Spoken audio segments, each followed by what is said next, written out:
The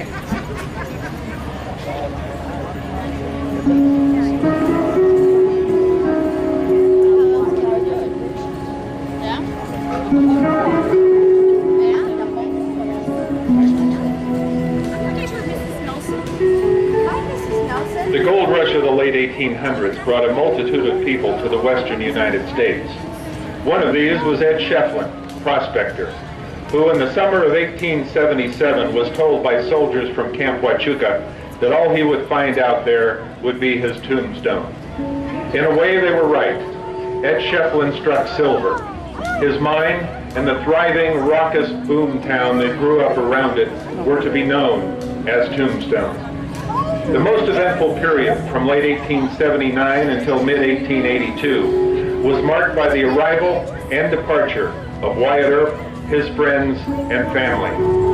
By mid to late 1880, the lines were drawn, with the Cowboys, or outlaw element, on one side, and the Earps and their supporters on the other. The reasons for friction between the Cowboys and the Earps were many. A stage holdup that ended with the killing of the driver, accusations of wrongdoing by each side against the other, flagrant violations of city ordinance by the Cowboys, and on October the 26th, 1881, an arrest gone bad that culminated in the most famous face-to-face gunfight in American history, the gunfight at the OK Corral.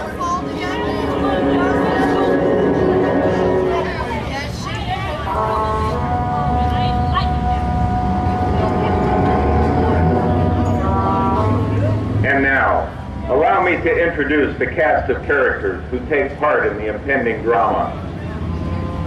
Marshal Fred White,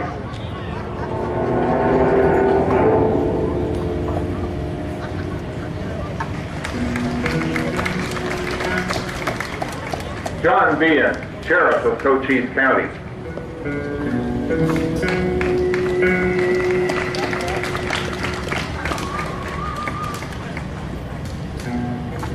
William, better known as Curly Bill, Brocious.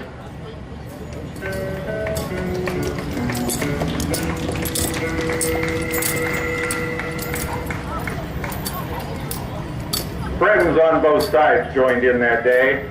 With the Cowboys were Billy Claiborne,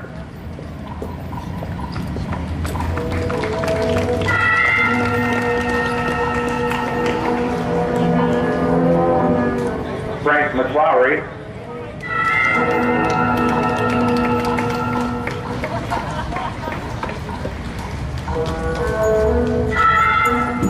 his brother Tom McLaury,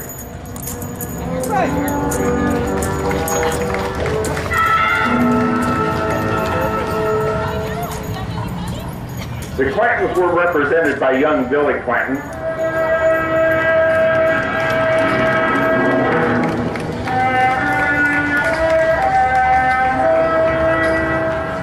and the leader of the Clanton-McLaury faction in Tombstone, Joseph Isaac Clanton, known to all as Ike.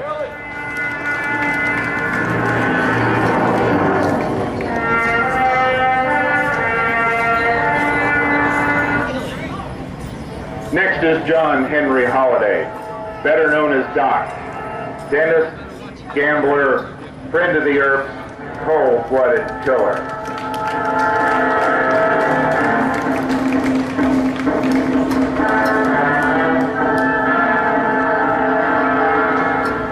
Mayor of Tombstone and editor of the Epitaph, John Clum.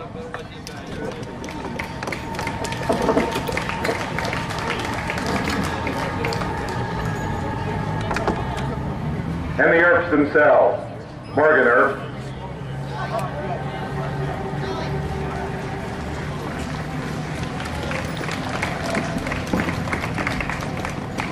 Town Marshal of Tombstone, Virgil Earp,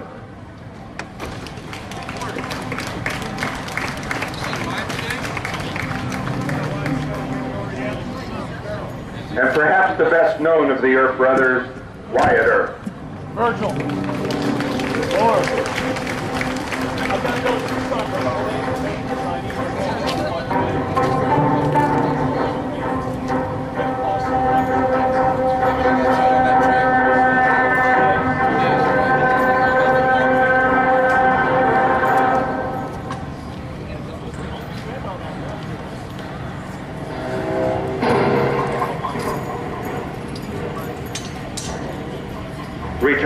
us now to October 27th, 1880, a year before the gunfight, and witness what was to become the first in a series of events which would lead up to the most famous face-to-face gunfight of all time at the OK Corral.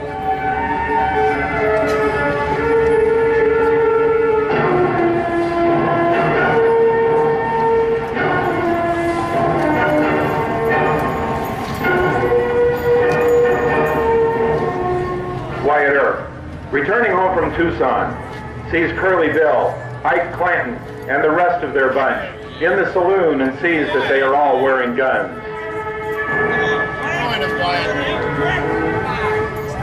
There's Marshal White talking to Wyatt. I know this, dude. This ain't Dodge City. Oh, don't go right here, Fred. You know that. Come on, Fred. Come on around here. In this part of Arizona territory, the three things feared most are the strike of the rattler, the sting of the scorpion, and the San Pedro cowboys.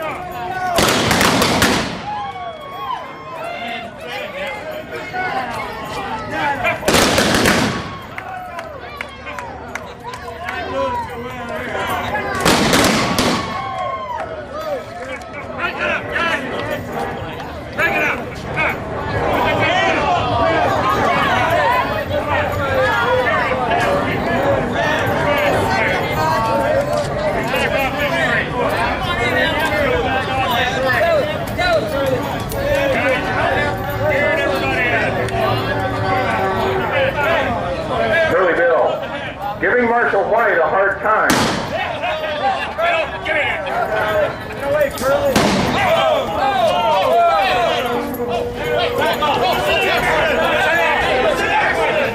We got no. Marshal White's been shot.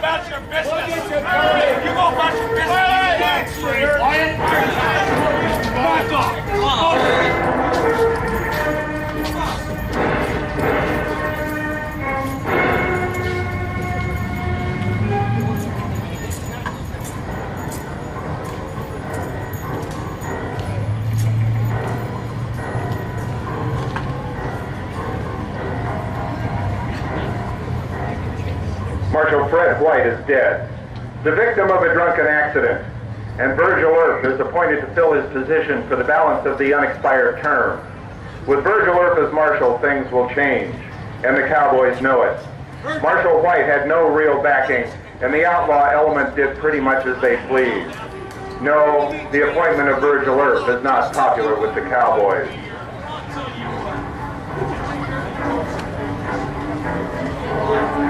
Take care of the cowboys, there won't be any issues, Johnny.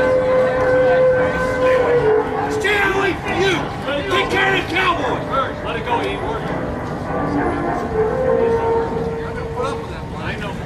Almost a year later, on the night of October 25th, 1881, just hours before the gunfight, Ike Clanton is in town headed toward the Alhambra Saloon.